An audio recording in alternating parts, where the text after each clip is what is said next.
Je la connais, hein, Moi, j'adore. Elle viendra avec les enfants.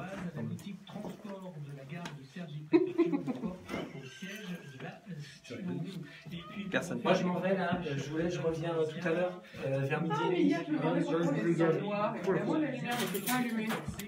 Il aime bien faire ses émissions. Ouais, mais du coup, j'ai eu une. Je trouvais que c'était très sombre ma caméra. J'avais pas tilté.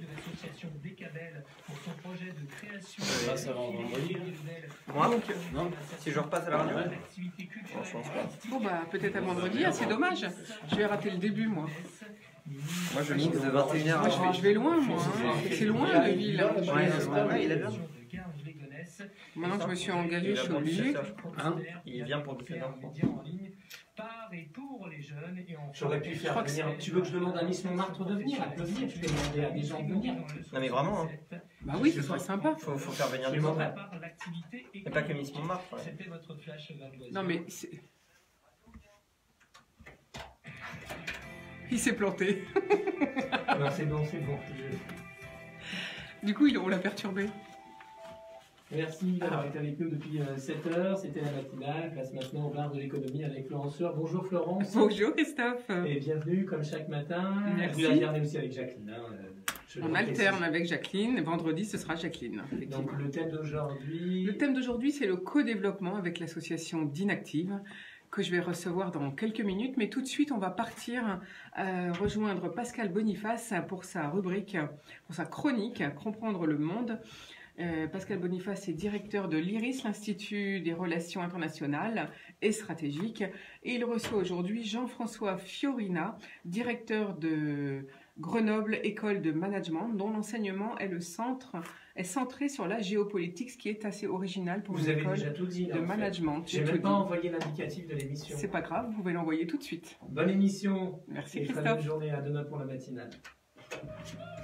Mais non, t'inquiète. Non, tu l'as pas gagné. Mais non, je ne l'ai pas gagné, mais j'allais pas l'envoyer. Ça, c'est la musique pour l'émission? Oui, c'est vrai? Voilà, ouais. C'est de l'électro? Mais moi, je cherche il faut me faire un nouveau générique. Et on va le changer. Parce que ça, c'est vraiment électro, ça. C'est flûte. Ça s'appelle. Oui, je sais. Mais moi, j'adore l'électro. Bah voilà.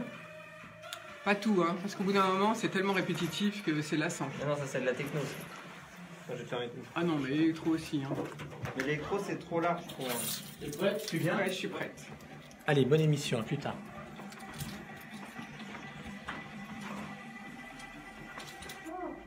Eh bien, bonjour, rebonjour à toutes et rebonjour à tous. Et oui, aujourd'hui, nous allons partir dans le domaine du co-développement, mais ce sera un petit peu plus tard, exceptionnellement les infos aussi, parce qu'on va tout de suite rejoindre Pascal Boniface pour sa rubrique Comprendre le monde.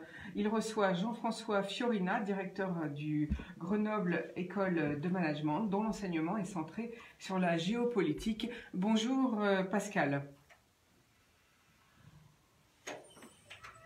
C'est pas grave. Écoute. Bonjour, mon invité aujourd'hui est Jean-François Fiorina, qui est directeur de Grenoble École de Management, qui risque autant jouer la transparence, et qui a pour particularité justement de miser sur la géopolitique, de centrer d'une partie de ses enseignements sur la géopolitique, qui a aussi créé un festival de géopolitique. Est-ce que, pour vous, quelle était la démarche en tant que responsable d'une école de management de mettre une spécialité géopolitique? Bonjour.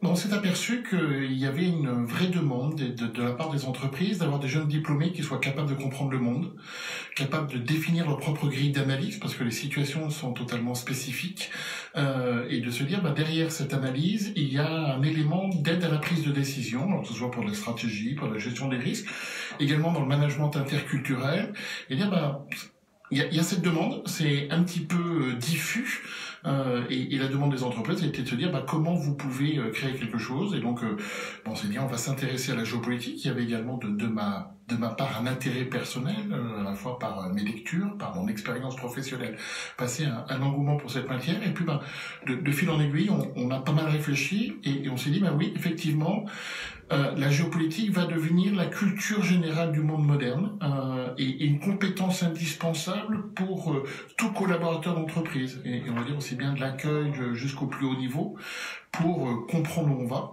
comprendre ce que l'on est, comprendre les grands enjeux, et puis surtout également se dire que ça va tellement vite, il y a tellement d'évolution qu'il faut être capable en permanence de s'adapter pour pouvoir prendre des décisions. Donc en fait, la géopolitique serait un prérequis indispensable à un futur manager, comme la maîtrise de l'anglais ou d'autres domaines. Auparavant, on n'aurait pas pensé cela. Soit on se spécialisait dans le management, soit on se spécialisait dans la géopolitique. Et vous pensez qu'en fait, qu'il n'y a pas de barrière entre les deux et que, au contraire, la géopolitique fait partie du bagage indispensable à un futur manager. Tout à fait, au même titre que le leadership ou que le management. Il y a cette capacité à comprendre.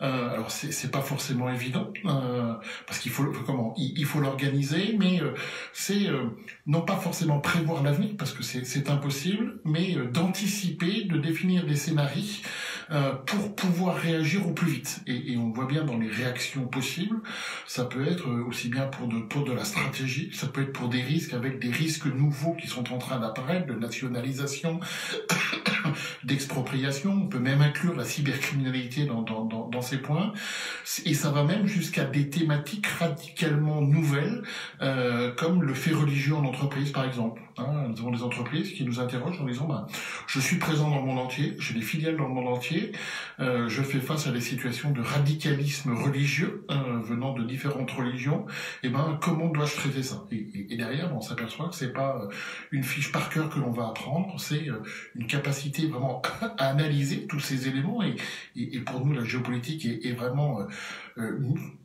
plurisectorielle et se décline dans différents domaines pour pouvoir prendre de bonnes décisions. Alors donc c'est pas la capacité à prévoir l'avenir, mais la capacité à s'adapter à des situations nouvelles rapidement pour faire face à ce qui est imprévu ou inconnu. Vous avez entièrement raison. Oui, c'est ça, parce que le monde va extrêmement vite. Aux éléments géopolitiques, il faut ajouter les dimensions sociales, technologiques et autres. En plus, nous allons envoyer sur le marché, si je peux me permettre cette expression, des étudiants qui vont travailler pendant 40-50 ans. On ne sait pas ce qui va se passer. Et leur grande force sera cette capacité, encore une fois, et j'insiste, cette capacité à comprendre, à prendre du recul et à donner des outils d'aide à la décision. Alors on sait que les écoles ce qu'on appelle parfois les écoles de commerce, les écoles de management sont en concurrence les unes avec les autres, une concurrence d'ailleurs saine et qui se passe bien. Grenoble est régulièrement classée au 6e rang national. Vous avez progressé d'ailleurs depuis que vous en avez pris la direction. Est-ce que pour vous, le fait qu'il y ait cette spécialisation géopolitique de Grenoble est un avantage concurrentiel sur les autres écoles ? Alors c'est dans notre ADN, effectivement, c'est un élément d'attraction. Nous avons des étudiants qui nous choisissent. Alors quand ils nous choisissent, c'est entre différentes écoles de même niveau et de même rang, qui nous choisissent pour la géopolitique parce que ça les intéresse, parce qu'il y a le festival, parce qu'il y a les associations, parce qu'il y a les cours, parce qu'il y a également le double parcours avec l'IRIS, et sont des éléments qui les attirent et qui font un plus. J'ai oublié également de préciser que Grenoble est une ville très techno et très internationale. L'école au départ était orientée sur le management technologique, l'innovation. On s'aperçoit que c'est une ville d'ingénieurs. C'est une ville d'ingénieurs. D'ailleurs, c'est la 2e ville en France en termes d'emploi d'ingénieurs, première ville en France en matière de métier de R&D. Et on s'aperçoit que finalement, la géopolitique est dans le prolongement de ce positionnement. Quand on parle de géopolitique à Grenoble avec des centres de recherche, avec des experts, avec des grandes entreprises et même avec des startups, on s'aperçoit qu'il y a un vrai intérêt et une vraie prise de conscience de cette réalité. Alors comment s'organise l'enseignement ou la familiarisation avec la géopolitique dans votre école? Est-ce qu'il y a des cours? Vous avez parlé du festival tout à l'heure, on pourra y revenir. Est-ce que c'est en termes d'enseignement? Donc vous avez également évoqué les associations et le festival. Est-ce que vous pouvez faire une rapide description de cet ensemble? D'accord. Ma philosophie en matière de formation est la suivante. Donc tout étudiant doit avoir une culture générale et un bagage, et puis ensuite il peut aller le plus loin possible dans ses spécialisations. Donc la géopolitique en est un parfait exemple. Les étudiants ont un tronc commun, un module obligatoire de géopolitique en première année et en troisième année, et qui est dédié à l'analyse géopolitique et à l'aide à la prise de décision, qui sont importants. Ensuite, ils peuvent choisir des électifs en deuxième et troisième année pour ceux qui souhaiteraient se spécialiser ou découvrir quelque chose. Les électifs, c'est des options. C'est des options, hein, c'est des modules au choix. Ça peut être géopolitique de l'énergie, du pétrole, du développement durable. Enfin, ce sont vraiment des différents éléments d'application. Ils peuvent, s'ils le souhaitent, aller un petit peu plus loin à travers des associations. On a une association humanitaire qui fait des missions dans des pays un petit peu à risque, et donc nous les formons avant leur départ pour éviter toute gaffe et être sûr que ça se passe bien. Et puis vraiment, on va dire pour les fans des fans, ceux qui souhaitent faire de la géopolitique leur métier ou un axe principal, eh ben, on leur offre le choix entre 2 doubles cursus, les premiers à l'IRIS, et puis on a également un double diplôme avec l'Institut Bioforce pour ceux qui souhaiteraient faire du management de l'ONG. Donc vous voyez, c'est entièrement progressif. Tout étudiant de toute façon a les mêmes bases, et puis en fonction des parcours et des projets, chacun peut aller encore une fois jusqu'au bout de ses passions. D'accord, donc une base générale et des spécialisations possibles. Oui, tout à fait. Et le festival de géopolitique que vous avez organisé mars, et donc qui a été un succès public important. Alors, grand succès pour cette 10e édition. Là aussi, quand on a lancé la géopolitique, on s'est dit, faut peut-être une manifestation grand public. Nous voulons également, de par notre stratégie, être une école ouverte sur la société et sur la ville. Et donc, on a créé ce festival qui est le lieu d'expression de toutes les géopolitiques pour tous les publics et par tous les moyens. Et quand vous évoquiez tout à l'heure les associations sont partie prenante, les associations étudiantes sont partie prenante de ce festival. Certaines participent et animent des débats, d'autres filment l'intégralité des conférences pour les diffuser en direct sur le net et ensuite les mettre en vidéo. On a une association du jeu qui fait un festival du jeu géopolitique, une association de développement durable qui fait quelques animations, une association qui gère la salle de marché qui fait des simulations de grandes crises financières internationales. Voilà, donc c'est vraiment un lieu pendant 3 jours et demi avec à peu près chaque fois plus d'une centaine de conférences ou d'événements qui permettent de débattre d'un thème. Et cette année, donc, nous avions choisi les États-Unis et de se dire est-ce que le 21e siècle sera américain. Jean-Michel Blanquer a décidé, parmi les réformes qu'il met en œuvre, d'introduire une dimension géopolitique en terminale. Est-ce que ça vous paraît un peu dans l'esprit de ce que vous voulez faire à Grenoble ? Tout à fait. Et on est vraiment dans de la transversalité et c'est frappant de temps en temps aussi de se dire que la géopolitique rejoint l'école du futur, parce que cette école du futur, elle sera transversale, elle nécessitera de prendre des décisions, elle nécessitera de faire des recherches, et donc je trouve que c'est une très bonne chose dès la terminale de commencer à sensibiliser les étudiants et de se dire, au lieu d'être monobloc et dans une matière, vous avez un module qui est transversal et qui vous permet de mieux comprendre le monde dans lequel vous allez être et de bien prendre position. Alors vous, dans votre rôle de pédagogue, parce que vous êtes le directeur de l'école, mais vous avez aussi un regard bien sûr sur la pédagogie, comment accoutumer des jeunes à la géopolitique? Est-ce que vous avez le sentiment sur la longue période qu'ils arrivent déjà avec un goût assez fort? Est-ce que vous avez le sentiment que la nouvelle génération est déjà, avant même de choisir Grenoble et d'y recevoir un enseignement, est déjà, de façon générale, sensibilisée au monde extérieur? Oui, ils sont de plus en plus curieux et surtout ce qu'ils souhaitent, c'est ils souhaitent comprendre. Hein, et quasiment une bonne intervention de géopolitique, ça serait de prendre un journal et de commenter chacun de ces articles et de dire voilà comment ça se passe. Ce qu'ils veulent, c'est comprendre pourquoi on en est arrivé là et quelles en sont les conséquences.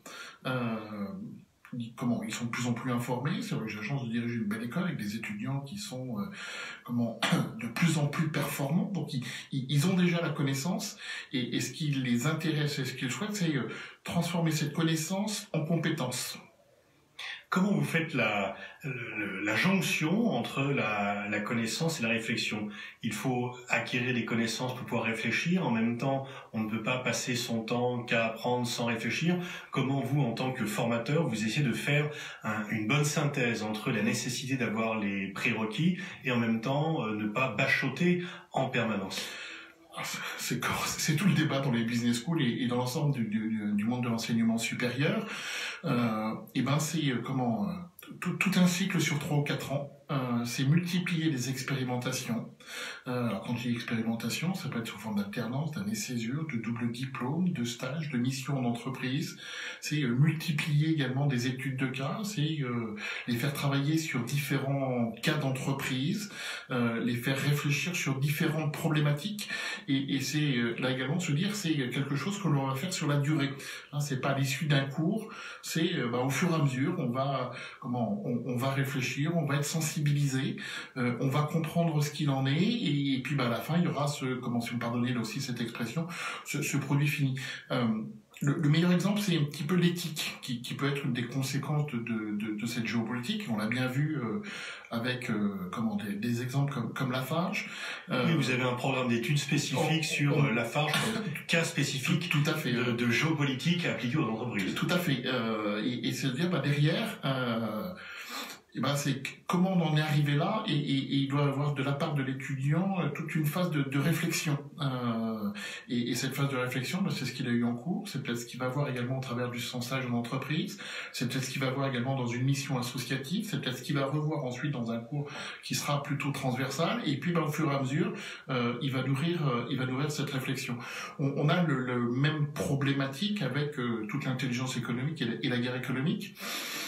Enseigner un module d'intelligence économique en première année, les étudiants comprennent pas forcément, ou alors pour eux ça va être plutôt des barbouzeries, un peu de James Bond et autres, et ils n'en comprennent pas forcément la nécessité. Par contre, une fois qu'ils sont partis en stage chez Thales, chez Airbus, chez Valeo, dans des groupes pharmaceutiques, quand ils reviennent, il n'y a plus besoin de faire du cours. Ils ont compris parce qu'ils ont été immergés et ils ont pu avoir cette expérience qui leur a permis de prendre conscience de tous ces aspects. Cela fait maintenant 10 ans que vous avez spécialisé votre école dans la géopolitique. Est-ce que vous avez des retours de la première ou des 2 premières générations d'étudiants qui ont été formés? Quel poste occupent-ils? Est-ce que vous avez un retour d'expérience de leur part? Pas encore. On a, nous, des statistiques globales en termes d'insertion, qui est d'ailleurs une des mesures de notre performance, où tous nos étudiants trouvent facilement ou un accès privilégié au marché de l'emploi. On n'a pas encore d'informations très spécifiques sur l'orientation géopolitique. Les contacts qu'on a en direct, bien évidemment, les étudiants nous disent oui, ça nous sert, mais je crois également que il faut qu'ils progressent dans l'entreprise. C'est encore un peu trop tôt. C'est peut-être aussi un petit peu trop tôt aussi. Ils sont encore à des postes intermédiaires et pas encore aux postes les plus élevés, d'accord. Et puis pour l'entreprise, et c'est là un petit peu, c'est un peu paradoxal, l'entreprise appuie notre démarche parce qu'il y a cette vraie volonté de comprendre. Et d'autre côté, il y a une difficulté dans l'entreprise à appréhender cette géopolitique. Il n'y a pas forcément de métiers spécialisés, ou alors il y en a quelques-uns, mais qui sont ultra spécialisés. C'est du transversal, c'est quelque chose de radicalement nouveau. Bon, donc là aussi, on sait ça prendra un peu de temps. Alors, il y a la géopolitique dans l'enseignement supérieur, mais il y a aussi une géopolitique de l'enseignement supérieur. Parce que vous avez, bien comme toutes les écoles de management, des partenariats avec l'étranger, il y a une concurrence qui est très vive. Comment vous voyez la position de la France dans ce combat à la fois d'attractivité d'étudiants étrangers et de conserver des écoles compétitives et de faire en sorte que les étudiants estiment qu'ils sont bien formés en France et que s'il est nécessaire d'aller à l'étranger pour avoir une expérience, il n'est pas nécessaire de faire l'ensemble de sa formation à l'étranger? Alors, effectivement, on est plein dans la mondialisation de l'enseignement supérieur. C'est un marché important. C'est un marché important qui attire et attise beaucoup de convoitises. C'est un marché qui est également extrêmement facile parce que avec Internet, vous allez sur Google, vous tapez Master en Management ou Business School ou Master en géopolitique et en 1 millième de seconde, vous avez je ne sais combien de millions de propositions. Donc c'est extrêmement facile de trouver une formation. Les transports... c'est de plus en plus difficile de se distinguer. C'est en plus très facile maintenant de se déplacer. Le déplacement, le coût du déplacement n'est plus un handicap. Pour les parents, même on s'aperçoit que si son enfant est à l'étranger, avec Skype, on peut peut-être lui parler plus souvent que s'il vit avec nous. Donc c'est beaucoup plus facile. Alors après, comment se distinguer? C'est simple, il y a 2 éléments pour se distinguer. Le premier, ce sont les accréditations internationales. Dans notre domaine, les business schools françaises sont extrêmement fortes et bien représentées. Hein, et puis, petit clin d'œil montre que on a en France des secteurs d'activité qui peuvent s'inclure dans une bataille mondiale avec des normes qui ne sont pas des normes françaises. Et puis le deuxième élément, ce sont les classements. Nous répondons à beaucoup de classements pour avoir cette visibilité, parce que quand vous avez fait votre recherche sur Internet, les éléments de présélection que vous allez utiliser sont les accréditations, les classements. Ensuite, éventuellement regarder un petit peu le programme et la ville, mais les deux premiers sont vraiment des critères incontournables. Et dans cette bataille mondiale, on s'aperçoit que l'enjeu pour l'ensemble des établissements d'enseignement supérieur, et peut-être encore plus pour les business schools, est d'attirer les meilleurs talents. Et donc c'est un coup de bourse, de formation, de campus qui sont ouverts. Nous avons fait le choix d'avoir quelques campus à l'étranger et de nous installer dans des villes qui sont pour nous des hubs, c'est-à-dire des villes reconnues pour leur capacité d'attraction d'étudiants de la zone et qui ensuite matchent avec les critères de Grenoble, c'est-à-dire de la technologie, de l'innovation, des startups et de la géopolitique.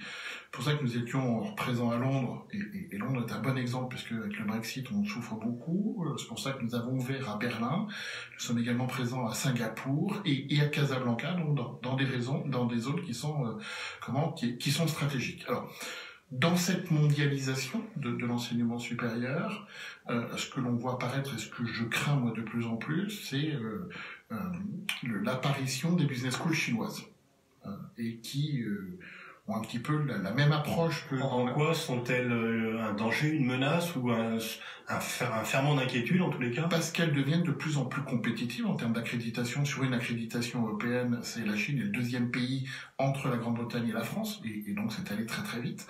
Et ce qui est frappant de constater, c'est que le monde de l'enseignement supérieur chinois a la même approche que dans l'industrie. D'abord, ils ont attiré des marques étrangères, ils ont récupéré du savoir-faire. Progressivement, ils ont commencé à mettre des barrières pour limiter donc l'accès des étrangers, commencer à aller à l'étranger. Ils sont en train de monter en gamme, et donc, ce que je dis souvent dans certaines conférences, peut-être que nos enfants ou nos petits-enfants iront étudier dans des business schools chinoises implantées à Paris, plutôt que dans des business schools américaines. Et ils font l'enseignement en anglais, bien sûr. Et feront enseignement en anglais, en chinois, moitié du temps en Europe, moitié du temps en Asie, et puis avec un accès à un marché donc qui sera particulièrement important. La France, dans ce domaine-là, dans la compétition de l'enseignement des élites, de l'enseignement supérieur, est-ce que les points forts, c'est les business schools, les écoles d'ingénieurs, et les points plus faibles, l'université? Comment vous voyez la France dans ce paysage de la compétition internationale? Il y a des secteurs, comme vous l'avez dit, elle peut relever avec bonheur le défi de la globalisation. Est-ce qu'il y en a d'autres où elle est un peu plus à la traîne du fait de la langue, des difficultés, des visas, etc.? Il y a une prise de conscience depuis quelques mois, alors qui a peut-être été accélérée par l'arrivée du président Macron, de l'importance de l'enseignement supérieur comme facteur de soft power. Mais il reste encore beaucoup de temps. Ça fait 20 ans qu'on en parle. Enfin, oui. Donc, il n'y avait pas de traduction concrète Non, parce que je pense qu'il y avait encore beaucoup d'idéologie. Comment l'éducation n'est pas une marchandise. Enfin bon, un certain nombre de débats d'idées. Et pendant ce temps-là, le train est allé très vite. Et des visas également. Et derrière... en fait, il faut toute une politique de service. Et cette politique de service, elle commence dès les admissions, même dans certains pays. Je vais un peu caricaturer, mais il faut quasiment que l'étudiant sache un an à l'avance qu'il allait réussir le concours pour avoir son visa. Je me mets directement sur le d'accès, il y a les bourses, il y a eu des améliorations au niveau des contrats de travail, la possibilité de continuer. Donc il y a cette prise de conscience. Mais il y a encore beaucoup de travail à faire. Surtout des pays, on en fait une industrie à part entière. Je parlais de Singapour tout à l'heure. Bon, très bon modèle. Dubaï également, très bon modèle, même s'ils connaissent quelques soucis. Qatar également, un bon modèle uniquement sur de la pure excellence. L'Australie, qui est pour moi le modèle le plus abouti, puisque l'accueil d'étudiants étrangers doit représenter la deuxième ou troisième source à l'exportation et quasiment 4% du PIB. On y va apprendre l'anglais également. Alors on y va pour apprendre l'anglais. Derrière, il y a plein de soucis.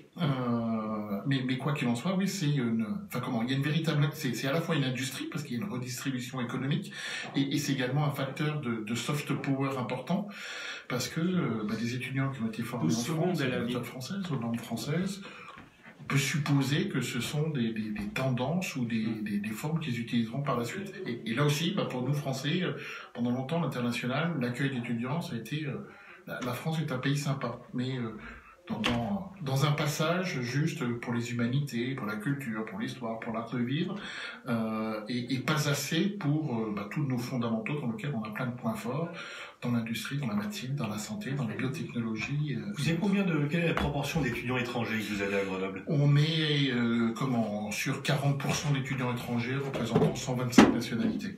Oui. Et ça, c'est un peu la norme des business schools, c'est ça? Où vous avez quand même une spécialisation plus forte du fait de votre virage géopolitique? On est peut-être un peu plus, un taux un peu plus important que les autres du fait de notre présence internationale également.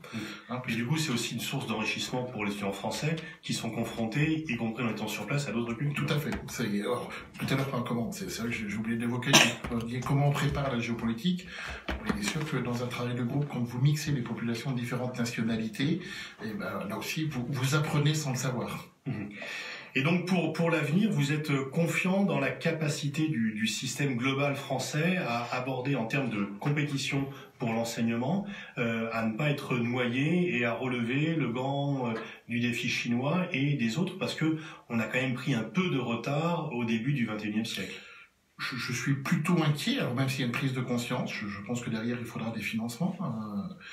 Les écoles françaises ne sont pas subventionnées par l'État, donc les enjeux sont considérables, et puis je crois qu'il faudra peut-être arrêter à un moment donné l'idéologie et favoriser les stratégies de mutualisation entre établissements. Concrètement, ça veut dire quoi, arrêter l'idéologie? C'est le système français, c'est de l'université, c'est des grandes écoles, c'est d'autres formes, c'est plutôt un système qui doit être global, et c'est ce système qui doit aller à l'étranger. Alors pour Grenoble, on a la chance d'avoir une marque forte de Grenoble qui connue à l'étranger. On a la force d'avoir un écosystème autour de Giant qui est là également attire et dans une bataille mondiale du savoir pour attirer des chercheurs, des doctorants, du capital risque, des entreprises, des labos de recherche et des étudiants talentueux.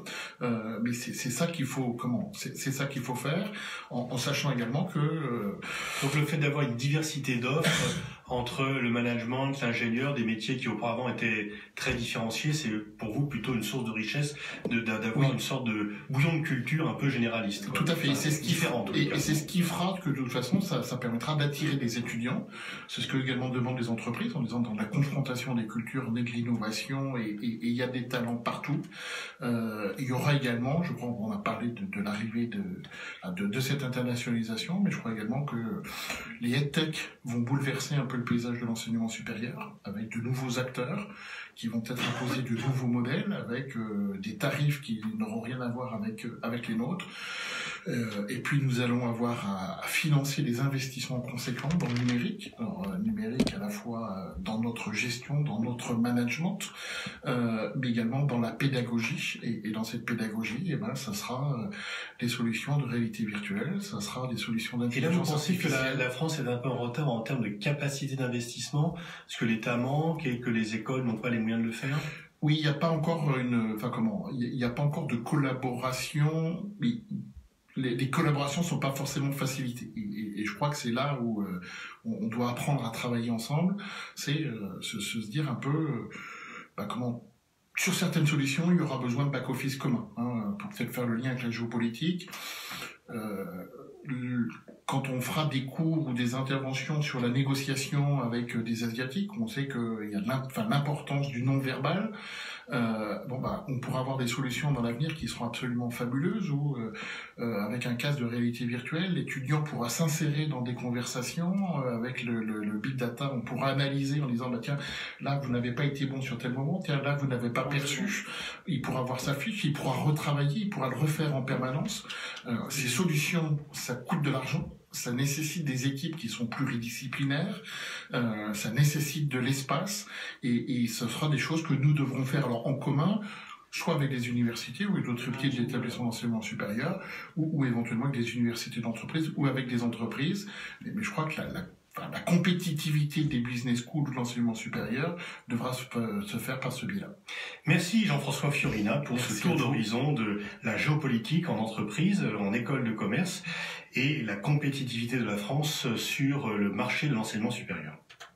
Voilà, merci beaucoup Pascal Boniface et Jean-François Fiorina d'avoir été de votre présence au bar de l'Écho sur EDFM. Vous voyez, chers auditeurs, que ça poursuit la discussion que nous avions hier avec nos invités sur toute l'évolution de l'enseignement en France. Et c'est une bonne chose que les passerelles s'ouvrent entre plusieurs disciplines et de mettre différents moyens en commun. Alors tout de suite, on va retrouver Pascal Boniface vers 10h. En attendant, j'accueille tout de suite mes invités du jour. Jean-Frédéric Laget, bonjour. Oui, bonjour Florence. Vous êtes membre de l'association d'Inactive et vous dirigez un cabinet d'assurance qui est de chez d'AGP, je crois. Non, pas du tout. Pas du tout. Aviva, excusez-moi. Voilà, c'est ça les problèmes du direct. Et puis, à vos côtés, Fabien Vette. Vous dirigez une société de conseil qui s'appelle A2 Dirigeants. Tout à fait. Voilà, vous êtes également vice-président en charge de la commission développement de l'association d'Inactive. Et avec vous deux, on va parler du co-développement et éventuellement de vos entreprises. Mais tout d'abord, comme d'habitude, on va passer à l'info du jour. Alors, l'info à retenir du jour, que je vais vous demander de commenter si vous voulez bien. Eh bien, qui est Stanislas Guerini? Point d'interrogation, connaissez-vous Stanislas Guerini? Eh bien, c'est le nouveau délégué général de La République En Marche. Il a été élu pour 3 ans le week-end dernier. Il succède à Philippe Grandjean, qui avait assuré l'intérim après la nomination de Christophe Castaner au ministère de l'Intérieur. Il a 36 ans, c'est un ancien chef d'entreprise, il est député de Paris et il est cofondateur d'En Marche, référent de Paris durant la présidentielle. Il a présenté dans son discours les grands enjeux qui attendent le mouvement pour les jours et mois et années à venir. Il dit « Nous ne pouvons pas rester passifs face à cette colère qui s'exprime. Peut-être que nous avons été collectivement, en tant que majorité, trop lointains, trop technocrates, trop sûrs de nous, trop sourds parfois, mais nous ne devons rien lâcher pour faire naître de cette colère des solutions. La deuxième mission que je me fixe, c'est de faire sortir La République En Marche d'elle-même et aller partout là où la politique va plus loin. Moins vous y croyez, plus nous allons essayer de vous convaincre, dit-il. Enfin, sur les échéances à venir, il dit « Nous placerons la transition écologique au cœur de nos priorités dans cette campagne européenne ». Voilà, deuxième info du jour. Eh bien, pour répondre aux Gilets jaunes, l'Association des maires d'Île-de-France propose une consultation citoyenne en mairie. Je les ai eus hier personnellement en ligne. Et donc, la MIF, comme on dit, invite les maires d'Île-de-France à ouvrir des cahiers de doléances dans leur mairie et sur les réseaux sociaux, afin, je cite, de transmettre le mécontentement et les attentes des concitoyens à la présidence de la République et au gouvernement, afin que nous nous engagions sur la voie d'une réconciliation nationale. Stéphane Baudet, qui est le président de la MIF, observe depuis plusieurs années les élus locaux franciliens tirent la sonnette d'alarme quant à la situation sociale, économique et démocratique du pays. Nous voyons s'éroder la participation aux élections, nos services municipaux fermés, la liste des bénéficiaires des Restos du Cœur s'allonger. Face à cette crise politique profonde qui gronde et s'amplifie, l'association des maires d'Île-de-France se propose d'être la médiatrice d'une nouvelle forme de dialogue avec nos concitoyens en colère, alors que le président de la République a annulé hier son rendez-vous avec les maires.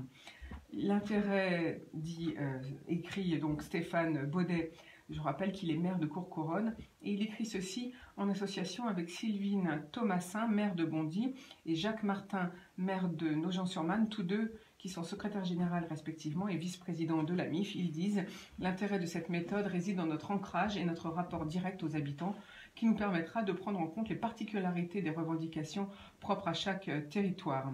C'est notre modèle social et notre système démocratique qui sont en jeu. À nous, élus locaux, de rétablir ou de réinventer une complémentarité, une confiance entre le peuple et ses dirigeants, disent-ils, car les mairies sont avant tout les maisons du peuple. Et j'ai envie de vous dire, qu'est-ce que vous en pensez de cette proposition de consultation citoyenne qui serait donc d'ouvrir des cahiers de doléances dans les mairies?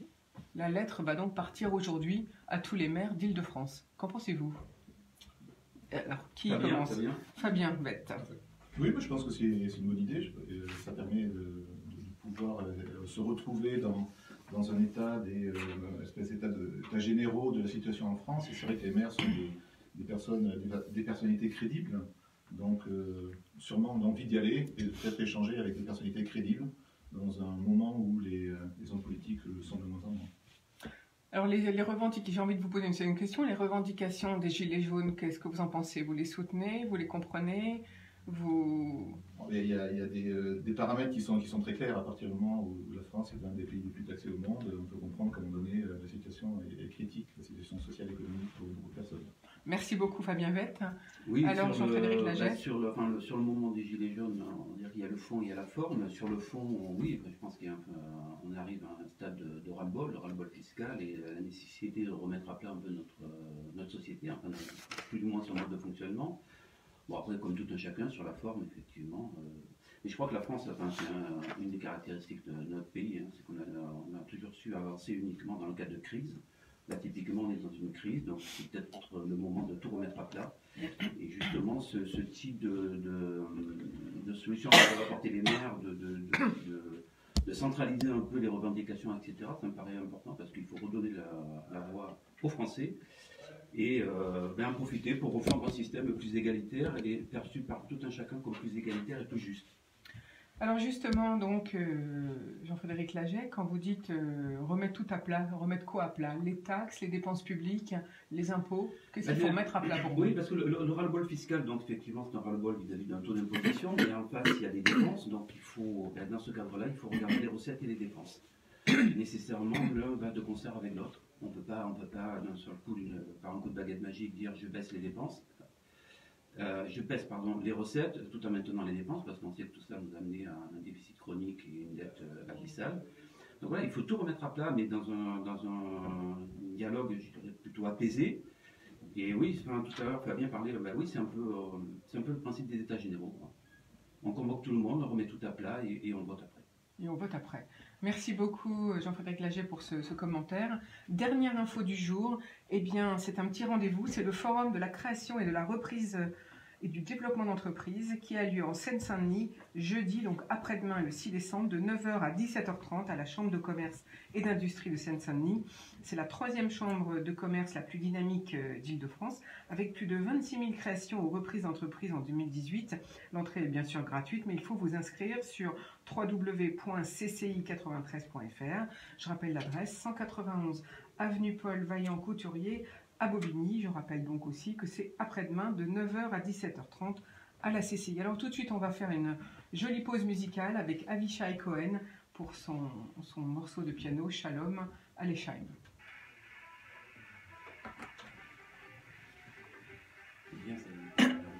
Et après, vous avez la parole. Ouais. Donc, je vais juste, comme on n'a pas, je fais un petit focus sur l'inactive. Ouais, vous avez 20 minutes. Je peux rappeler qu'on sponsorise une émission une fois par mois. Qui on est? Non, vous ne rappelez pas que vous sponsorisez, vous dites que vous vous exprimez sur IDFM une fois par mois. Oui, alors effectivement, tu fais rapidement ça, comme ça tu as les commissions qui arrivent. Les commissions, c'est pour répondre à ces problématiques-là. Dans ces commissions, il y a une problématique qui est l'accompagnement des entrepreneurs. D'accord. Et la solution, la méthode, c'est le Ok, donc moi je vous interroge tout d'abord sur ce qu'est l'association et l'objectif. Ouais. Voilà.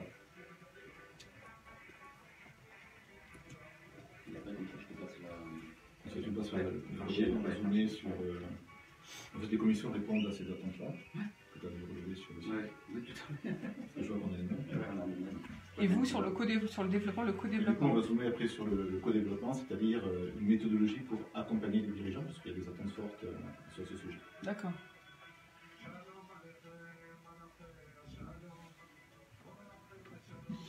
Je prononce très mal.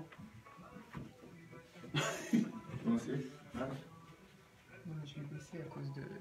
Si vous voulez écouter la musique, il faut mettre le casque. Ça suffit? Okay. Je préfère vous écouter à vous.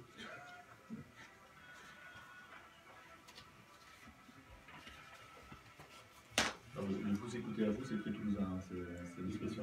Ah bon? On dit ça? Vous écoutez à vous? Oui, on rajoute... À vous? On rajoute le mot vous partout? C'est le mien à moi, c'est...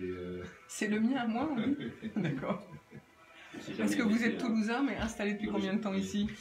Alors moi je suis en région parisienne depuis 87, donc je vous laisse faire le calcul. Et dans le Val d'Oise depuis 14 ans. On va y retourner, oui. Sachant que mon épouse est née à Montmorency. Ah oui, d'accord. C'est elle qui vous a attiré par ici. Voilà. Nous voici de retour au bar de l'économie. Aujourd'hui, je suis en compagnie de Jean-Frédéric Laget, directeur d'Aviva, mais aussi membre de l'association d'Inactive, tout comme Fabien Vett, qui est également dirigeant de A2 Dirigeants, ça s'appelle. Et nous allons parler ensemble de de co-développement, j'allais dire. Mais tout d'abord, Jean-Frédéric Laget, rappelez-nous, qu'est-ce que d'Inactive, son objectif? Oui, alors donc d'Inactive, on a le plaisir de s'exprimer une fois par mois sur DFM. Alors d'Inactive, c'est une association d'entrepreneurs. Donc aujourd'hui, ça va peu 180 entreprises qui adhèrent. Des entreprises qui sont sur la vallée de Montmorency. Alors pourquoi effectivement regrouper 180 entrepreneurs? On a plusieurs objectifs dans le cadre de cette association. Déjà, effectivement, c'est que les entrepreneurs puissent se rencontrer, bien entendu, pour développer des réseaux. Et quand on parle de réseau, on parle de business, tout simplement. Et c'est également mutualiser des expériences, parce que chaque entrepreneur peut avoir des problématiques différentes, mais également des problématiques communes. Et donc, le fait d'échanger, ça permet tout simplement de capitaliser sur l'expérience qu'a pu faire son confrère face à une problématique donc, identique. En fait, ça serait un peu lutter contre la solitude du dirigeant. Voilà. Tout à fait, c'est lutter contre la solitude du dirigeant et surtout pouvoir tout simplement parce que si vous voulez, même si on est sur des secteurs différents, les problématiques sont souvent communes. C'est des problématiques de développement, c'est des problématiques financières et tout simplement bénéficier des expériences de ses confrères. Alors l'association, c'est également le fait de soutenir des projets de création sur notre territoire, donc accompagner les jeunes entrepreneurs qui veulent se lancer, mais également accompagner les demandeurs d'emploi. Donc là, effectivement, il y a également des actions sur essentiellement les seniors qui sont en phase de reconversion.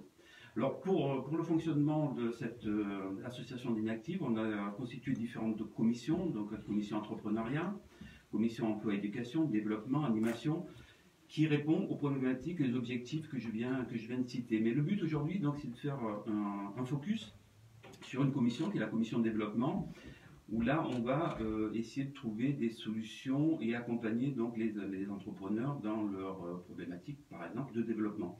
Alors pour cela, donc, je vais passer la parole à Fabien Vett, qui a rejoint donc d'Inactive depuis combien de temps, Fabien? Cela fait 3 ans.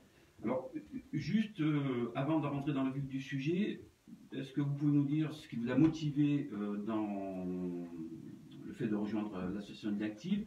Est-ce que vous avez pu y trouver l'espace de 3 ans? Alors, ce qui m'a motivé au départ, c'est je recherchais une association proche de chez moi, tout simplement, qui soit bien implantée au sein de l'agglomération. Et ce qui m'a donné envie de rester, puisque une fois qu'on a trouvé, il faut savoir rester aussi, c'est effectivement l'ensemble des commissions que tu as énoncées et un bon dynamisme. Je pense qu'il y a une belle bienveillance entre chacun des membres et on sent qu'on peut aller très très loin et qu'on peut aller encore plus loin que ce qu'on fait actuellement. Voilà. Donc il y a des vrais projets aussi qu'on peut développer, c'est ça qui m'intéresse. Alors aujourd'hui, on se tutoie, parce qu'effectivement on a plutôt l'habitude de se tutoyer, même à la radio. On peut le faire ça, Bien sûr. Ouais, très bien. Donc aujourd'hui tu travailles sur un projet spécifique qui est le co-développement. Ouais. J'ai cru comprendre que c'est une méthodologie un peu particulière, je n'allais pas dire pas originale mais particulière. Alors avant d'arriver sur des cas concrets, est-ce que tu peux nous expliquer comment ça fonctionne? Oui, alors comment c'est arrivé cette volonté de mettre en place une méthode? C'est un retour de nos adhérents. Effectivement, vous parliez tout à l'heure de la solitude du dirigeant, parce qu'on a de plus en plus de petites entreprises où le dirigeant est souvent seul. Et on avait besoin de répondre à une demande qui était j'ai besoin d'éclairage sur ma stratégie, je souhaite valider de nouveaux axes de développement, comment vous pouvez m'aider, j'ai besoin de conseils structurels ou de management. Donc ça, c'était une partie importante de leurs attentes. Et une deuxième partie des attentes des adhérents de d'Inactive, donc des dirigeants, qui souhaitent aussi faire connaître leur savoir-faire, trouver des partenaires, des prescripteurs, en complément de toutes les actions qui sont déjà menées au sein des différentes missions, des différentes commissions. Alors pour ça, on a réfléchi, on s'est réunis à plusieurs, donc on est une petite équipe de 5 personnes. On a pris ce sujet à bras le corps sous la houlette de Philippe Piton, et on a trouvé un schéma qui pouvait bien convenir à ces attentes en mettant en place ce qu'on appelle une méthode d'accompagnement avec une méthode de co-développement. Alors le co-développement, c'est quoi? C'est une approche d'apprentissage qui mise sur les interactions entre les participants et l'intelligence collective.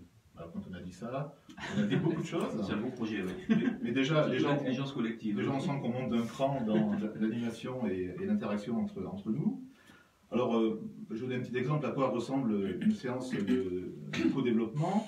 Donc, vous avez un groupe de co-développement, donc qui seront des dirigeants de DINActive, qui est constitué en principe de 5 à 8 personnes. Et on se réunit sur des séances que nous, on va animer sur des périodes de 1 heure environ. Alors, à chaque séance, le groupe se met d'accord pour traiter le sujet du dirigeant qui souhaite être présent pour être encadré, en tout cas accompagné, c'est peut-être le terme le plus adéquat, et qui devient donc le client du jour, hein, c'est la formule associée à cette méthode. Donc les autres jouent le rôle de consultant, l'aident à progresser, sur un exercice structuré de consultation en 6 étapes. Donc ces 6 étapes qui sont indispensables et qui est encadré par un animateur. Donc voilà, donc on est actuellement en train de valider sur plusieurs pistes les animateurs qui seront là pour nous aider à mettre en place cette séance de co-développement. Alors chaque étape a son importance, hein, ce qui permet au client d'avancer, de s'exprimer, de prendre du recul, de clarifier sa situation, de formuler une demande d'aide au groupe, hein, donc c'est bien l'objectif, d'être accompagné, d'écouter, réfléchir, donc changer de cadre et agir. Donc derrière, il y aura un accompagnement aussi dans l'action pour aider le dirigeant. Donc on mettra en place un parrainage à l'issue de cette réunion de co-développement pour aider le dirigeant à mettre en place un plan d'action. Alors je veux dire le bilan de tout ça, d'accord. Alors, oui, pardon. Fabien, juste avant de passer au bilan, 6 étapes, on peut les énumérer rapidement? Alors, ce sont des étapes... Quelques-unes, oui, ça serait bien. Au moins quelques-unes. Ce sont des étapes que, bon, je pense qu'on va, nous, sur la méthode co-développement, on va adapter à notre environnement. Donc, on va attendre plutôt la phase de pilotage, hein, quand on va mettre en place dans les quelques semaines qui arrivent, pour ensuite bien décrire ces 6 étapes de développement. 6 étapes, j'ai compris, moi, que c'était 6 heures, finalement, de... Non, c'est 6 étapes. Alors, c'est sur 1 heure. Ah, c'est sur donc 1 heure. On va décliner 6 étapes qui vont permettre, effectivement, d'avoir ces interactions. Alors, ces 6 étapes, bon, je préfère attendre qu'on ait notre phase pilote, pour ensuite les décrire et les mettre en, je dirais, en situation avec DINActive. Okay. Alors aujourd'hui, ce que tu disais, il y avait des demandes d'entrepreneurs. Oui. Est-ce qu'on peut avoir des exemples de thématiques qui pourraient être abordées dans le cadre de ces... oui, ou de problématiques pour lesquelles ils viennent vous voir. Qui pourraient être abordées? Oui, on sent bien qu'effectivement, il y a, par exemple, pour la partie RH, hein, il y a beaucoup de réglementaires qui sont en permanence, en mouvement. Et c'est vrai que pour une petite structure, c'est très difficile de savoir où j'en ai. Donc, où j'en suis, est-ce que je suis en phase de pénalité absolue? Est-ce que je suis sur la bonne voie? Est-ce que vous pouvez m'aider? Quels sont les organismes qui peuvent m'aider? Est-ce qu'il y a des partenaires au sein de DINActive qui peuvent m'aider à y voir clair, etc. Vous avez l'aspect juridique aussi, tous les contrats. Est-ce que mes contrats sont dignes de ce nom? Est-ce que je risque pas de me retrouver en situation difficile financièrement? Il y a aussi, je veux aller à l'international, puisque c'est une des commissions aussi. Qui peut m'accompagner? Est-ce que je peux y aller? Est-ce qu'il est utile que j'y aille? Est-ce que mon offre est une offre qui est une offre utile pour aller à l'international? Ensuite, vous avez le développement commercial d'une manière générale. C'est-à-dire, est-ce que j'ai fait tout ce que j'ai fait depuis le début? Est-ce qu'on peut structurer différemment? Est-ce qu'on peut pousser? Est-ce qu'on peut faire levier pour avancer? Etc., etc. Donc, vous voyez, c'est plein de sujets en fait, qui sont extrêmement structurants et qui représentent l'ensemble des métiers d'une entreprise. Voilà. Donc, l'idée, c'est de répondre à ces attentes. Alors c'est vrai que je parlais de besoins d'éclairage, de nouveaux challenges, de conseils structurants, donc c'est vraiment voilà, dans ces exemples-là qu'on retrouve ces attentes. Et donc, l'entrepreneur demandeur est qualifié de client là-dedans, donc après tu nous as expliqué effectivement qu'il y avait 5-6 membres qui allaient l'aider à formaliser sa problématique et de trouver des solutions. Ces membres-là, ils sont cooptés comment? Ensuite, on va communiquer, effectivement, on va communiquer au sein des adhérents DINActive, pour ceux qui souhaiteraient être présents dans ce groupe de co-développement. Donc voilà, donc on va faire un appel régulier. Alors cet appel régulier, on va le faire de manière formelle sur les réseaux ou sur notre newsletter ou lors d'événements, puisqu'il y a quand même beaucoup d'événements au sein de DINActive. Hein, je vous rappelle l'événement du 13 décembre au bowling de Saint-Gratien, par exemple. Donc voilà, donc on va communiquer en permanence pour faire venir des dirigeants qui eux-mêmes, du coup, auront la possibilité de rencontrer d'autres dirigeants autour de ce groupe, d'accord, de co-animation. Et on aura comme ça un échange riche et qui va se développer et on va pouvoir ancrer de plus en plus de dirigeants dans leur interaction. Voilà. Alors, j'ai pas entendu parler de numérique. Est-ce que le problème est demandé également de... Oui, alors la stratégie, alors, il y a plusieurs supports numériques. Vous avez le support pour communiquer, le support pour faire du business, le support pour optimiser les processus internes de l'entreprise. Alors, ce qui est souvent décliné dans un premier temps, c'est la partie communication, c'est avoir un bon site, savoir communiquer auprès de mes clients, auprès de mes prospects. Donc, on a au sein d'Inactive, évidemment, des personnes qui sont capables de nous aider. Des thématiques ont été faites tout récemment, notamment sur la partie Facebook Pro. On a aussi des personnes qui sont spécialisées dans je cherche du business sur Internet. Google, comment je me fais reconnaître, comment j'atteins mes clients. Donc il y a des vraies stratégies qu'on peut mettre en place sur Internet grâce à des personnes de l'Inactive qui sont présentes, qui le font et qui sont extrêmement opérationnelles et expertes dans ce domaine. Donc oui, le numérique, ça en fait partie et sur différents supports. Merci beaucoup Fabien Vette. Jean-Frédéric Laget. Voilà, donc là le but avec Fabien, voilà, c'est de nous montrer concrètement ce que peut apporter ce type d'association à des entrepreneurs. Voilà, donc il y a les objectifs qu'on a évoqués, il y a la convivialité, il y a le fait de côtoyer ses pairs, mais ça peut permettre également de répondre à des problématiques très spécifiques que l'on rencontre dans son entreprise. Et on avait le cas un cas qui était évoqué, donc d'un des membres qui a une entreprise découpe de verre et qui a typiquement donc investi dans une machine qui permet de faire des verres de grande dimension. Sauf qu'aujourd'hui, voilà, la problématique que se pose cet entrepreneur, c'est comment je vais pouvoir rentabiliser cette machine-là et aller vers effectivement des clients qui ont le besoin de verres de grande dimension, ce qui n'était pas aujourd'hui dans son offre. Voilà, donc on est sur de la convivialité, sur de la problématique très actuelle, et ce type d'association permet d'y répondre sans passer par des cabinets de conseil ou autres, et de façon beaucoup plus conviviale. Voilà, pour les petites entreprises, c'est une question d'économie de coûts finalement. Également. Et peut-être même également de meilleure pertinence dans les solutions apportées, parce qu'elles sont données par des pairs qui ont été confrontés. Bonne idée. Alors, Fabien Vette, pour conclure peut-être sur le co-développement. Oui, effectivement, le bilan. Alors, le bilan pour le dirigeant qui est accompagné, il trouve des solutions à ses attentes. Il rencontre des dirigeants de l'Inactive et leur savoir-faire. Il partage son propre savoir-faire. Et pour le groupe de co-développement, donc qui accompagne ce dirigeant, ils se rencontrent entre eux. C'est-à-dire que ce sont des dirigeants qui vont se rencontrer, se connaître. Ils n'ont pas eu d'autres supports pour se rencontrer d'une manière assez fine. Chacun donc peut connaître le savoir-faire de l'autre et chacun apprend aussi à progresser. Globalement, donc l'Inactive apporte une solution dans ce que tu disais tout à l'heure, Jean-Frédéric, dans la mutualisation des bonnes pratiques entre les dirigeants et créer des synergies autour de compétences complémentaires, ce qui était l'objectif à atteindre. Merci beaucoup. Merci Fabien Vette, merci Jean-Frédéric Laget pour ce panorama du co-développement avec l'association d'Inactive. Je rappelle que pour vous contacter, il suffit d'aller sur Internet, on tape d'Inactive avec un Y. Avec un Y. Et du coup, on vous trouve rapidement. On va tout de suite, je vous propose de faire une nouvelle pause musicale avec Avicii pour son titre Hey Brother, vu que c'est un peu d'électro, vu que vendredi soir, c'est la soirée d'anniversaire d'IDFM, notre radio, et nous vous invitons tous à venir participer à cette soirée qui commence à 19h à la salle des fêtes d'Anguin. Allez, c'est parti pour Avicii, après on retrouve Pascal Boniface. Voilà. Tout de suite après, tu voulais t'intervenir entre les deux ou pas? Oui, je vais présenter qui il reçoit. Tu l'as calé à 012, c'est bon?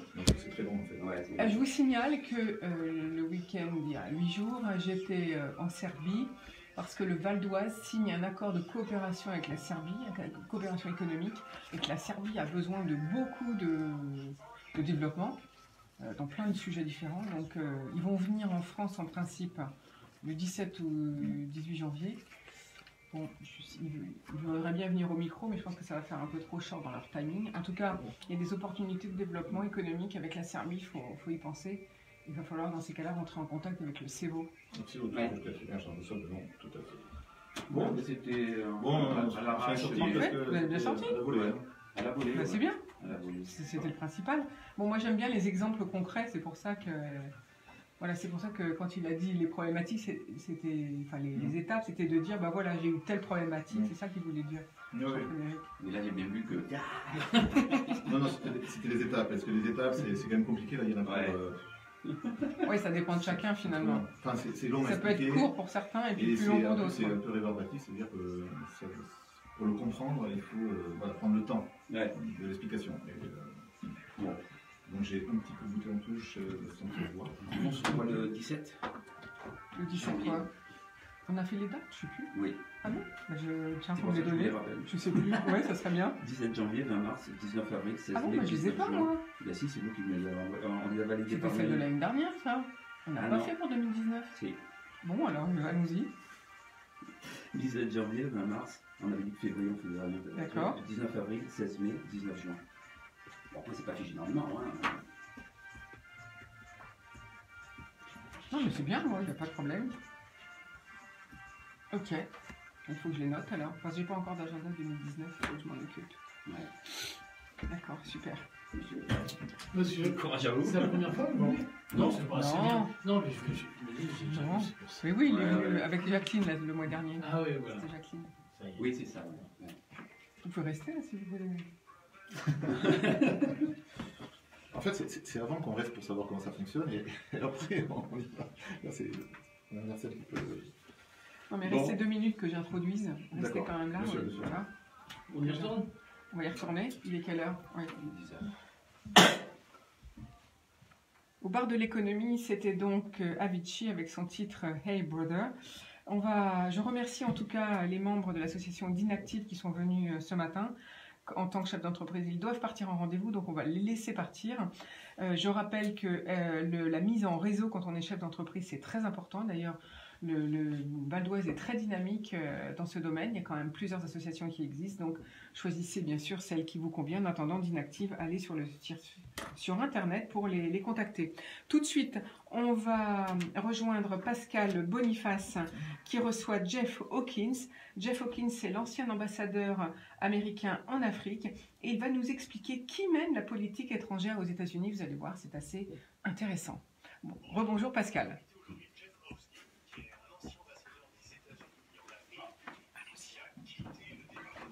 D'État dans les conditions peut-être sur lesquelles nous allons revenir. Bonjour Jeff. Bonjour. Et donc peut-être déjà comment pour les auditeurs français qui ne connaissent pas le détail, est-ce que on peut dire que c'est le département d'État qui mène la politique étrangère américaine ou est-ce que c'est le reflet des volontés à la fois de la Maison-Blanche et du Conseil national de sécurité? Comment se fait la répartition des pouvoirs entre ce corps professionnel et les instances politiques? C'est une question effectivement à laquelle il est un peu difficile à répondre parce que ça varie beaucoup suivant l'influence du secrétaire d'État, suivant les affinités entre la Maison-Blanche et non seulement le département d'État, mais aussi du corps diplomatique américain. On a vu des secrétaires d'État qui étaient très influents aussi avec le Congrès américain, voire avec le public, notamment quelqu'un comme Colin Powell dans le temps qui avait une très bonne réputation auprès des Américains. Mais en même temps, avec quelques différends de politique avec le président Bush et qui donc se voyait peut-être un tout petit peu écarté des grandes décisions. Et on l'a vu plus récemment avec le secrétaire Tillerson qui était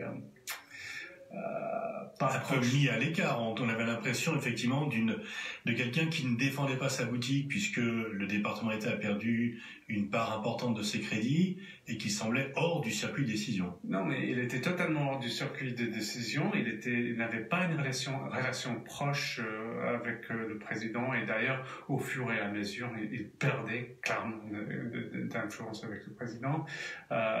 Et donc, en même temps, il était plus ou moins en guerre avec le personnel de son département. Donc, il n'était ni soutenu par le département d'État, ni par la Maison-Blanche. Et je pense que son expérience a fini finalement en échec total. Mais alors comment se passe la répartition entre le Conseil national de sécurité qui est lié à la Maison-Blanche, la personnalité et les décisions du président, et le département d'État qui est aussi à la fois formé de professionnels et en même temps, on y reviendra peut-être un peu plus tard, d'ambassadeurs qui sont pas des professionnels de la diplomatie mais qui sont des amis du président. Bon, il faut aussi voir les tâches du département d'État avant de parler des relations entre le National Security Council, donc la Maison-Blanche et le département. D'abord, c'est le département d'État qui est chargé avec la représentation des États-Unis à l'étranger. Et donc, on a la diplomatie la plus importante du monde. La France est numéro 3 après la Chine. Alors, on a à peu près 13 000 diplomates américains dans 276 ambassades et consulats autour du monde.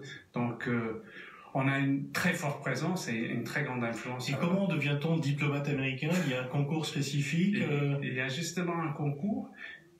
Et ce qui est intéressant dans notre système, c'est qu'il n'y a pas de diplôme requis. Et j'en connais un, même un seul qui n'avait même pas son bac.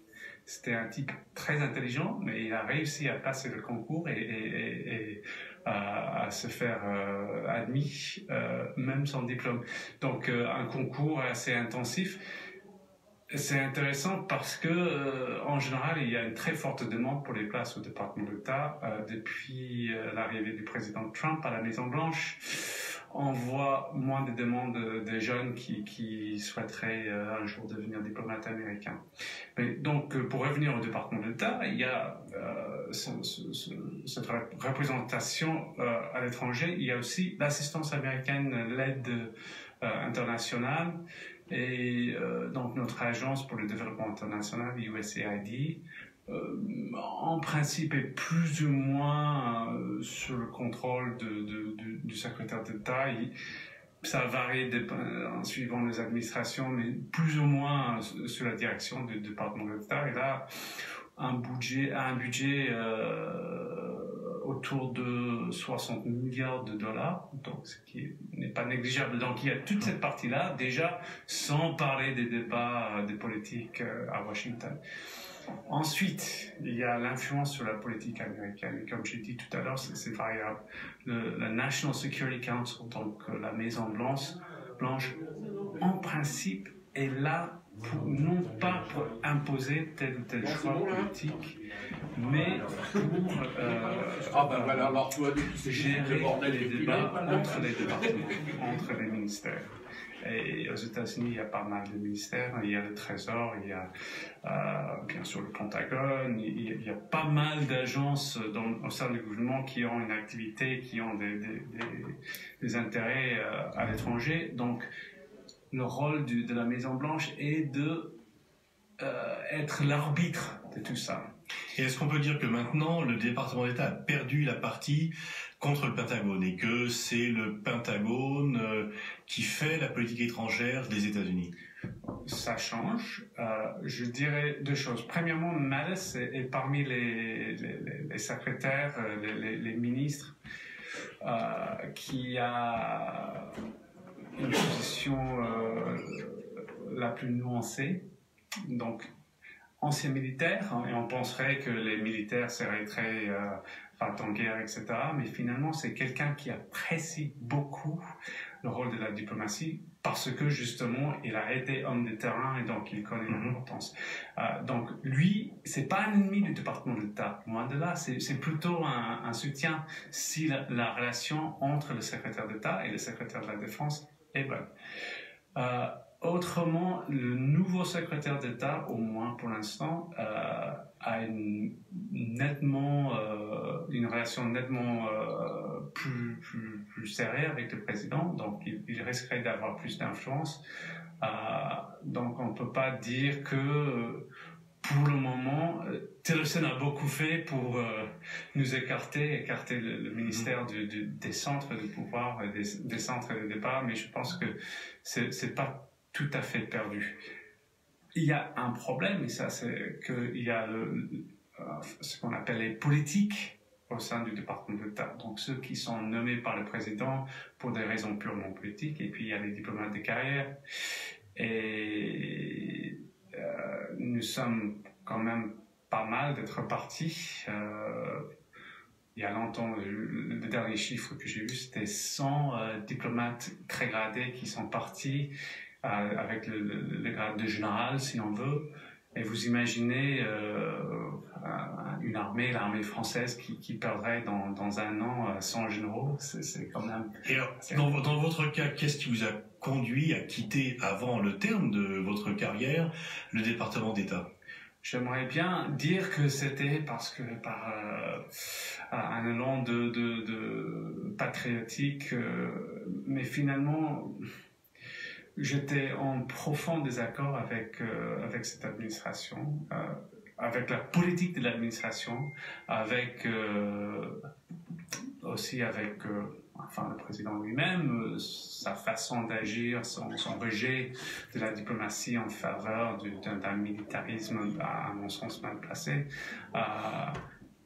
Et donc, je trouvais qu'en tant que représentant personnel du président, même dans un tout petit pays d'Afrique, je ne pouvais pas faire ça avec intégrité. Est-ce que c'est déjà un problème que finalement les postes les plus importants, Pékin, Paris, Londres, Moscou, soient toujours donnés à des non-professionnels de la diplomatie? Est-ce que lorsqu'on est diplomate professionnel, on se dit quand même il y a une injustice à ce que en fin de carrière on ne puisse pas avoir les plus beaux postes comme c'est le cas dans la plupart des diplomaties, ou est-ce que c'est quelque chose qui est intégré parce que ça fait partie du système? On râle beaucoup au sein de la diplomatie américaine. Je dirais moins, avec raison, mais c'est pas pour autant une mauvaise chose. Et je pense notamment à mon ambassadeur quand j'étais en Inde. J'étais un diplomate, je dirais pas débutant, mais un jeune diplomate. L'ambassadeur avait été ancien gouverneur de l'État des États-Unis, assez proche de la Maison Blanche à l'époque, donc c'était l'ère de Clinton. Mais c'est quelqu'un qui avait été aussi directeur du corps de la paix, qui avait travaillé comme diplomate lui-même quand il était jeune en Inde, et quelqu'un qui appréciait le département d'État et qui avait surtout un bon adjoint qui gérait l'ambassade, tandis que lui, il coupait des ribbons, embrassait les bébés et tout ça. Et ça marchait très bien. Il n'y a pas de problème, il n'y a rien de mal d'avoir un ambassadeur politique. Le problème arrive quand on nomme des gens à des postes importants qui ne sont clairement pas équipés pour faire le travail, ou même pas intéressés par le travail, qui veulent juste avoir le titre d'ambassadeur sans faire le travail. Et là, ça nous arrive malheureusement un peu trop souvent. D'accord. Et donc, vous, dans votre cas, vous êtes dit, je ne peux plus être l'ambassadeur de ce président. Vous trouviez qu'il n'incarnait plus les idéaux de votre pays? Pas du tout. J'étais non seulement en désaccord avec le président, mais aussi avec le secrétaire d'État qui était très clairement hostile au département d'État, qui n'avait pas de relation avec les diplomates qui l'entouraient, qui a demandé en arrivant une coupe de 30% du budget du département d'État, même si on veut réduire les coûts, ce qui est bien et normal. Un tel prendre une hache comme ça à l'institution qu'il gérait. Sur des bases purement idéologiques et en aucun cas après une étude pragmatique du dossier. Est-ce que c'était idéologique? Je sais pas. J'avais l'impression, et ça c'est une vague impression, j'avoue que je n'ai jamais rencontré Tillerson, mais j'avais l'impression qu'il pensait qu'il était le PDG d'une nouvelle entreprise, qu'il devait réduire les coûts, éliminer quelques effectifs, et ça rendrait la machine plus efficace, sans pour autant connaître quoi que ce soit du travail du département d'État, ni de l'environnement bureaucratique et politique de Washington. Est-ce que vous avez le sentiment qu'après une période de dégradation de l'image des États-Unis dans le monde avec la guerre d'Irak et les deux présidents George Bush, puis une période de réhabilitation de cette image avec Barack Obama, qui, même s'il n'a pas réalisé toutes les promesses, voire tous les espoirs, peut-être excessifs d'ailleurs, qu'on avait placés en lui, mais qui en tous les cas avait fait baisser l'anti-américanisme, est-ce que vous pensez que l'hostilité aux États-Unis va de nouveau augmenter dans le monde, et ce qui vous conduit à en tirer la conclusion qu'il est difficile de représenter ce pays sans cette marge de manœuvre? Mais je pense que ça va de soi. On n'a que regarder les événements hier à Jérusalem et à Gaza. Déjà, la réaction de la politique étrangère des États-Unis se fait sentir. C'est assez marrant parce que à l'époque, surtout quand on s'est lancé dans l'aventure en Irak, les démocrates étaient très hostiles à la guerre d'Irak, mais maintenant la gauche américaine regarde Bush avec un peu de nostalgie parce qu'il était toujours entre les normes.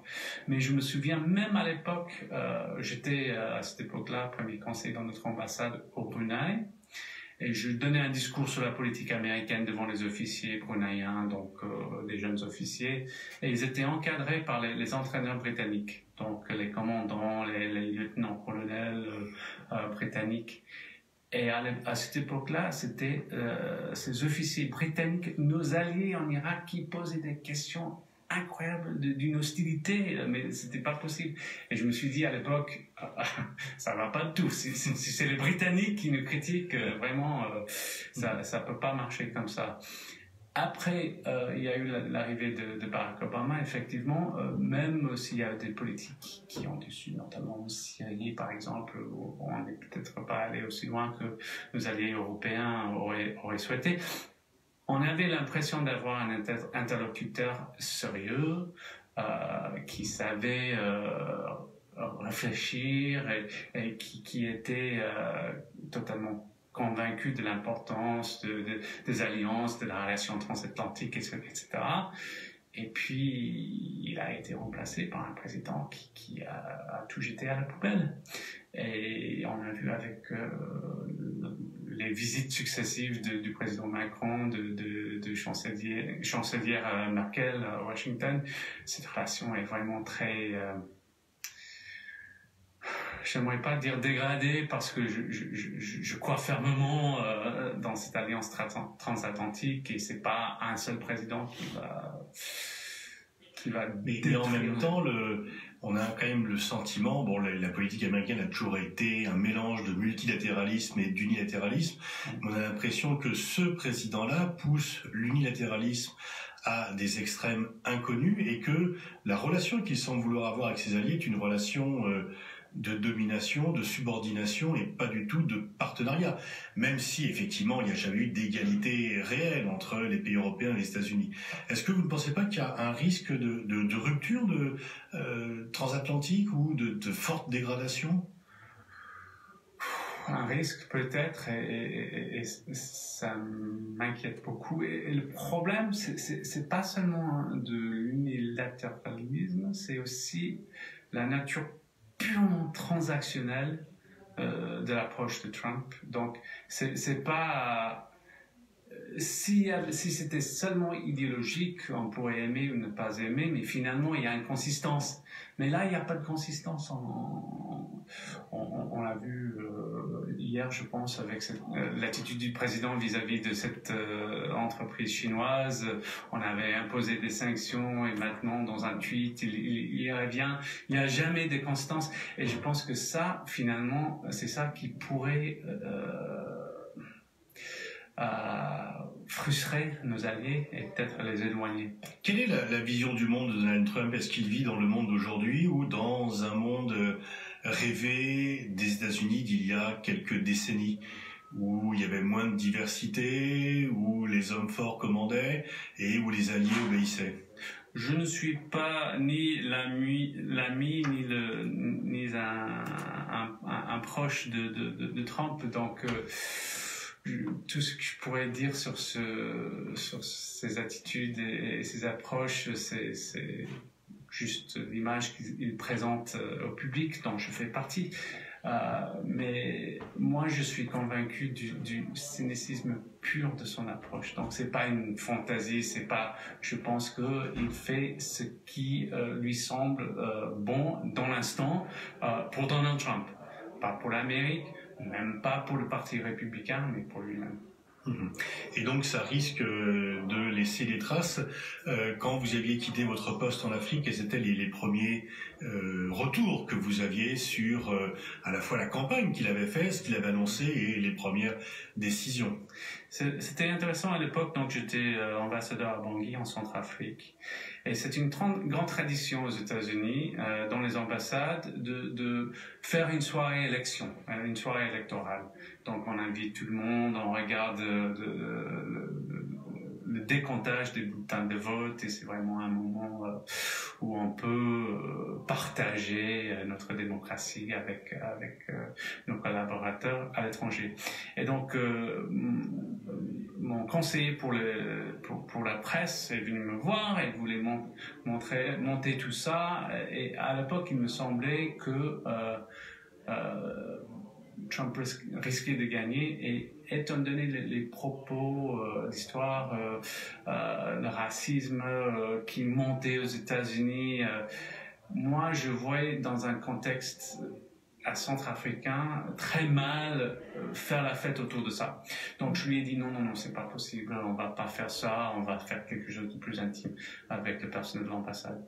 Puis après, quand Hillary Clinton montait dans les sondages et tout ça, et on avait à quelques semaines des élections l'impression que c'était clairement Hillary qui allait passer, mon conseiller est revenu me voir pour dire mais chef, on pourrait pas quand même faire cet exercice, c'est très important, toutes les ambassades le font, pourquoi pas? Et encore une fois, j'ai dit non, mais cette fois pour la raison contraire, parce que j'ai dit si Trump perd cette élection, il va dire que ça a été truqué et que les démocrates, que Obama ont triché. Et encore une fois, dans un contexte centrafricain où on met en doute systématiquement les résultats des élections, je voyais très mal partager ce moment difficile avec... Donc vous voyez, quoi que soit le résultat, j'avais raison. Mais à votre avis, comment va parce que Trump est quand même parti normalement pour terminer son mandat, malgré les bruits récurrents d'impeachment, on ne peut pas exclure qu'il soit même réélu en 2020, parce que la situation économique est bonne sur le plan intérieur. Donc est-ce qu'il n'y a pas un risque que le département d'État se vide de sa substance? Et deuxièmement, que quand même, on voit bien que l'image des États-Unis risque d'être encore plus dégradée qu'après 2003 et la guerre d'Irak, parce que finalement, Trump est plus isolé que ne l'était George Bush en 2003-2004.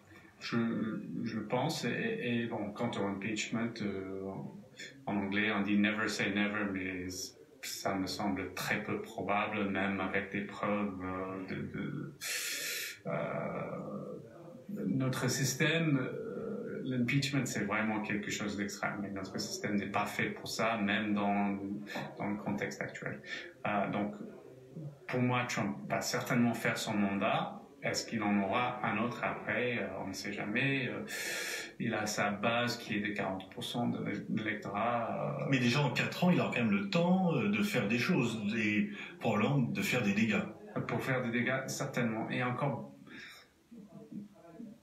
beaucoup plus que George Bush. Et vous pouvez...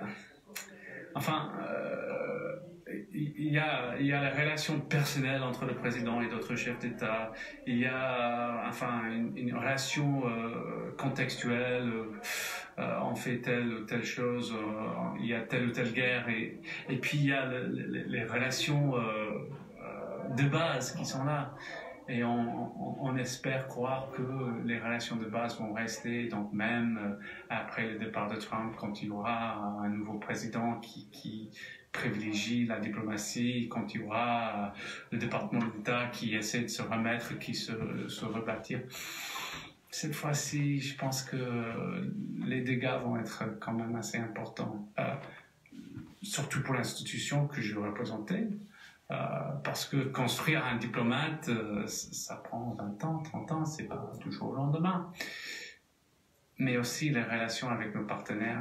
Et une fois que les Européens, ou que les Japonais, ou que les Mexicains, les Canadiens, une fois qu'ils se disent, bon, écoute, on ne peut plus faire comme ça, on va se tourner vers d'autres partenaires, on va voir si on peut pas régler les problèmes internationaux nous-mêmes, on ne va pas revenir. Donc en fait, votre prédiction, c'est que loin de faire l'Amérique plus grande, Trump va rétrécir l'Amérique et l'affaiblir, notamment par rapport à ses alliés. Il l'a déjà fait. Déjà fait. Et est-ce que vous pensez que la Chine est le grand bénéficiaire de la politique de Trump? Ça, je sais pas. J'avoue tout de suite que je suis pas un expert en Chine. Quoique, en Afrique, on va regarder de très près les activités des Chinois. C'était très intéressant.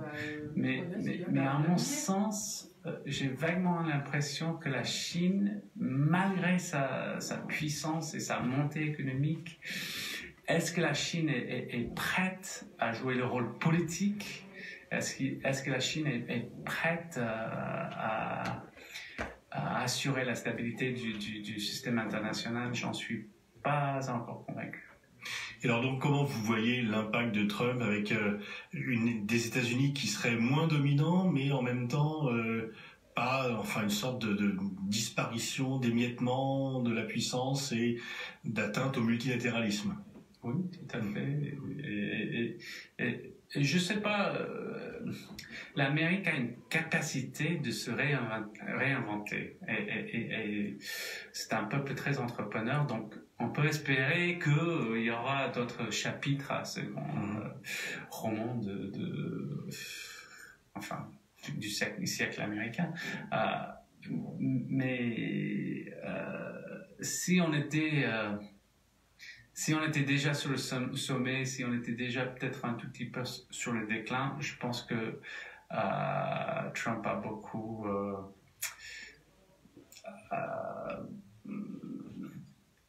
poussé ce processus. Ouais. Poussé le déclin américain. Ouais.